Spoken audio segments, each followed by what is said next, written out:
Hello everybody, welcome to Diversity and Inclusion. This, my friends, is the point. Today's a heavy class. It is. We're talking about the history of the sort of the movement in inclusion and diversity, with specifically inclusion. We're talking about how things used to be for folks with unrecognized abilities. And I think that's really important.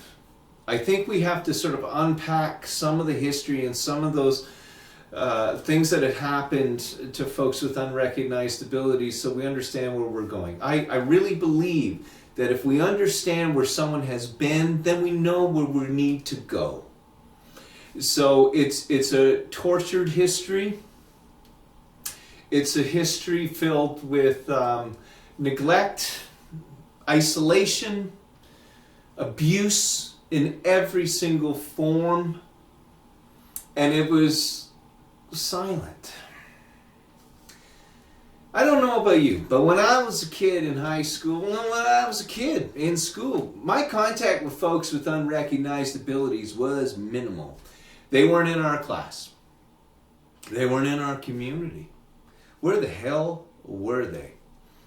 Well, more cases than not, they were locked up in institutions.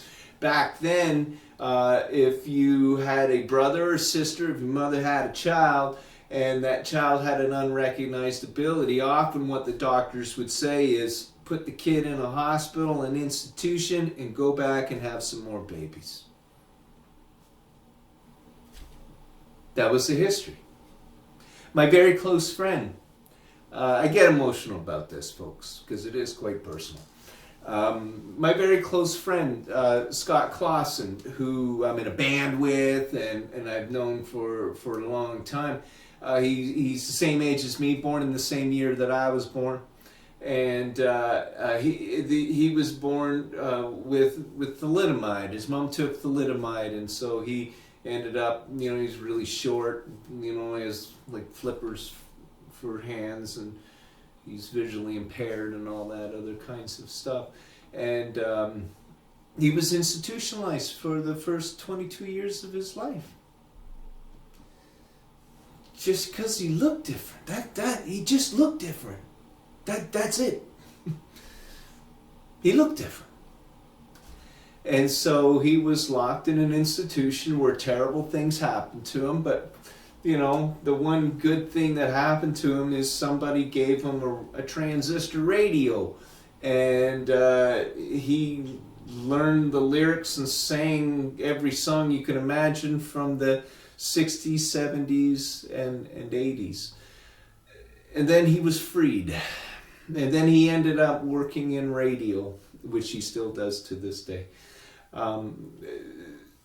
It's important for us to know that, so that when we're doing our work in inclusion in childcare, that we will never allow a child to be excluded because of the history, because it's not appropriate, because this is human rights work that we're doing.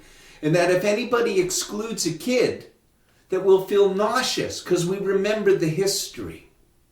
And we refer to the history. And we know why we're doing what we're doing today. And we know why it's so darn important for why we do inclusion today. This is human rights. We're at the forefront of human rights. And the history teaches you that. The history teaches you that we as early childhood educators have been the very, very leading edge of creating places that welcome everybody into our programs. Because, my friends, isn't that just the point?